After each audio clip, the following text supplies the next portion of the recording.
Hello and welcome back to another daily race, Daily Race C, and as previous to this video, the last one was obviously using Bugatti, but before we get into all this, we'll take a look at some previous races and have a look what the encounters were there. Now as you can see, I am sort of getting ping-ponged around, and then just this one for example, just get smashed into, hit the wall, and my race is ruined. But we are now on a new race using the Porsche GT4 Club Sport, and against basically a bunch of Citroens as per usual.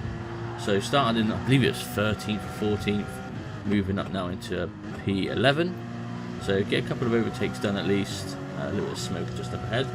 Now as we approach the quick braking zone for the right hander here, the Citroen and the Porsche, they were slow up the hill. Now if we take a look at the old third person camera, move to the inside, Citroen there just comes across, smashes me up, keeps tapping me, not too sure why, and then the other Citroen here just get sandwiched, looking like a pastrami sandwich, and it doesn't really end up well for the black Citroen back there. Now end of lap 1, beginning of lap 2, onto the first braking zone, into P8, and just behind again, Dodge here, dodgy, pretty much a dodgy driver, but we must have P8 of course. We've got the Citroen behind who's actually gaining on us, so just try and drive, again like I always say, smooth, fast, consistent. Yellow flag up ahead, these two Citroens there, not coming together, but they just span out in their own instances, so get 2 free positions to actually up into P7, but lose up to Livio here, who's in P6. Now a little bit of a tap, which is quite hard to judge braking when you're in a virtual game of course. Now setting the fastest sector time, and dodgy there, he's calling someone a joker, which I'm not going to lie, half of these lobbies were incredibly dirty, which is quite funny to be honest. A little bit of rage inducing at times, but hey ho, yeah, that's Gran Turismo for you. Anyway, fast forward up the straight here, he looks like Loot there has a half a second penalty. You get the overtake done on Livio, so move up now into P6, and if you look on the left, P1. I mean, first place is only about 5 seconds away, so not too bad. He's only just going that corner just up there. Got a big group of cars, so that's up to second at least. So lap 3 of course, like it always is, bit of smoke. Snoop Dogg has to make an appearance of course, and we move on. Obviously half second penalty served for Loot there, so engage the back end and then get the overtake done. So now into P5, so skip ahead, lap 4 at 15, still in P5, which is good, and hard on the brakes for this right hander for up the hill part. Run just wide onto the old gravel trap there, a little bit of a wheelie.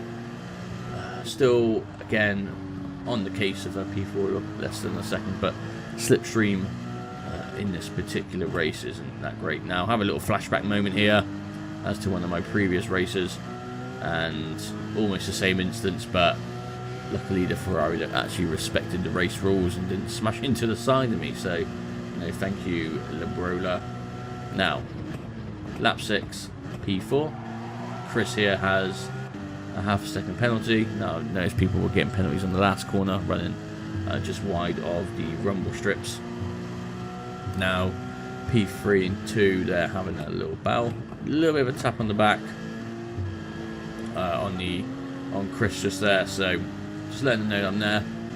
And as we again approach the big brake zone here for the right hander, clip the grass, a little bit of a jump on the car, but still maintain grip. Probably a good little exit there. So Chris here got to serve the penalty of course. We're just about in half a second distance of Chris, so hopefully should get the overtake done. And I guess as we approach the corner, we'll come to find out if we get into a podium spot or not.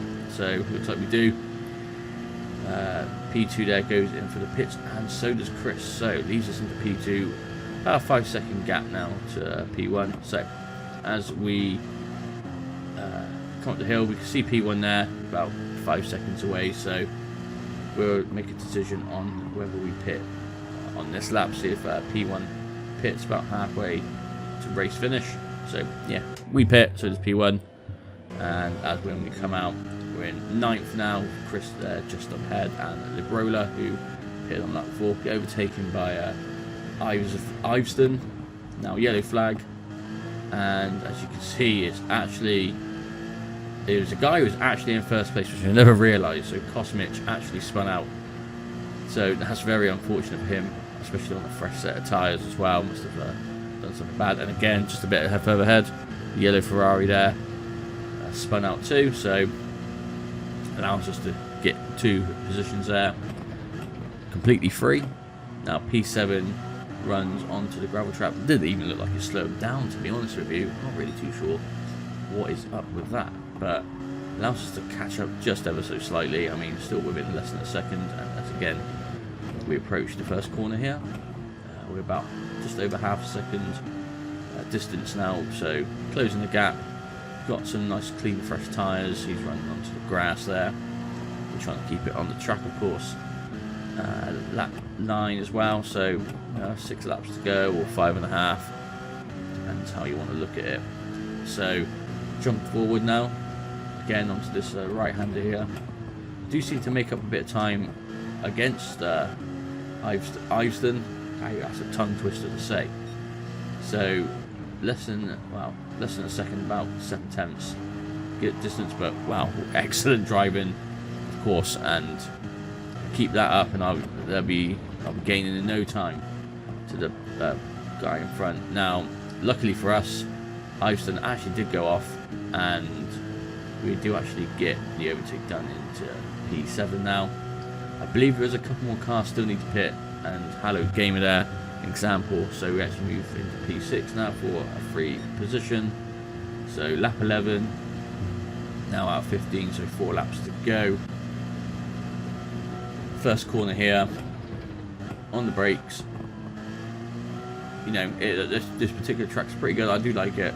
And again, Ostri Piascar in the pits. So move up into P5 now, and you know, you can really kind of make your own strategies with this particular daily race. I mean, catching up the cars is quite hard, so it's all about the pit stops. Macaulay there in the pits, so move up into P4 now, so get a couple of positions for the final lap. And as we approach the final lap, we are looking for a P4 finish. So we will jump into the next race and see what the next race presents us.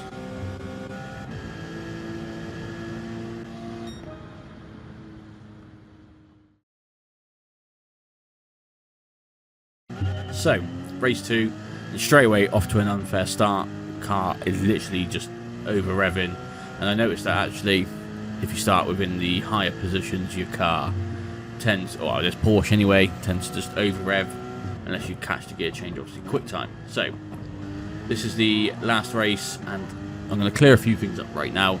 This race is kind of boring. It's kind of fun to actually racing, of course, but maybe boring to watch. But please do watch on. Obviously, it'd be greatly appreciated. But as you can see, starting in P1, so now beginning of lap 2 coming up, and we do have Mezzo there catching up on us using the good old Citroen, of course. So as we do now, skip ahead, lap 2, still in P1, open the gap slightly to about 7/10 here, and really I do have to say that this race, I do feel very good about it, because it was actually just such a clean race, just all round, and no mistakes were really made, no crazy stuff went on.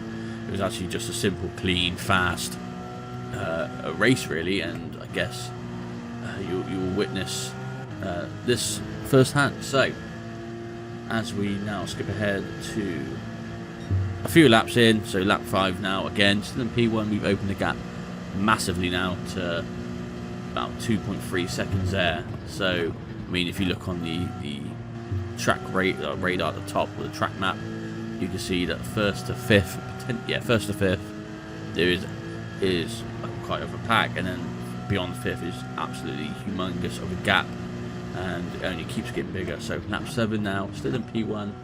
We've opened the gap to about 3 seconds now, so you know, very good, fast driving for myself to open such a big gap.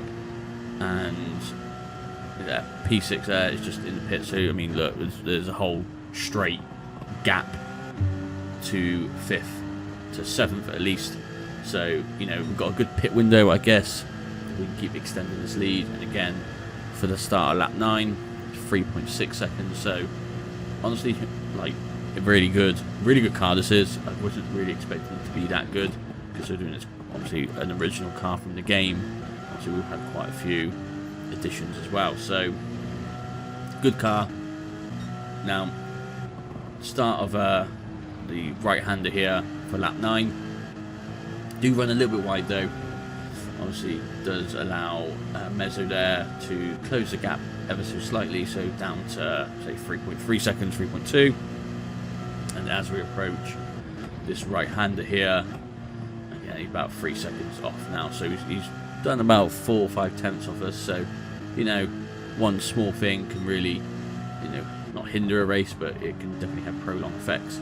Now lap 10, so you've got a couple of corners before the start finishing line, about 3 seconds again gap.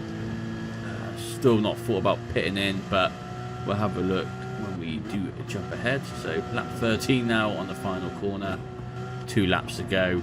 Still not pitted, so we will pit now. And obviously, if you look at the massive gap between, I believe it's 5th again to 6th, it's a good gap to come out in.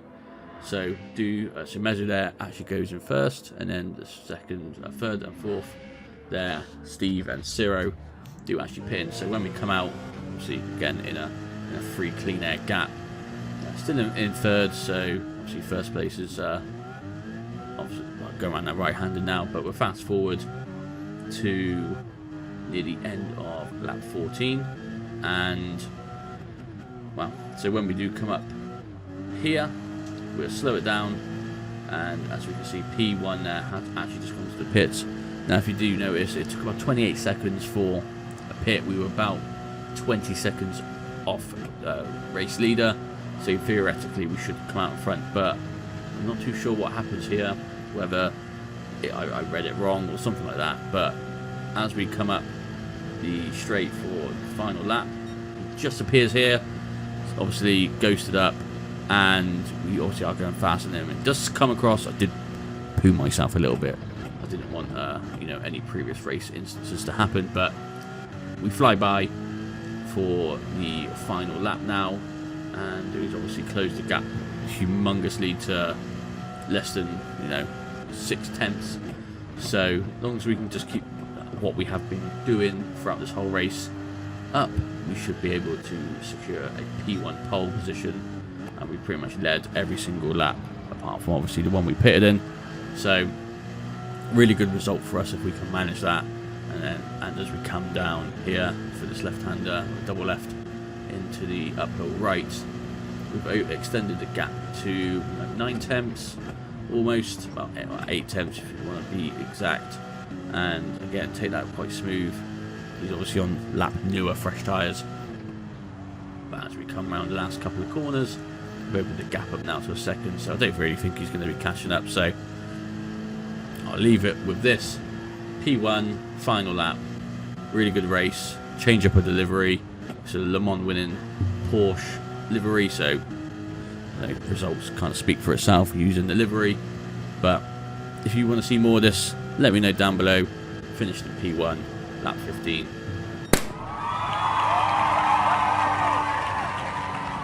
So turn that notification bell on, subscribe, get yourself all the rest, like, and we'll see you in the next video. Bye for now.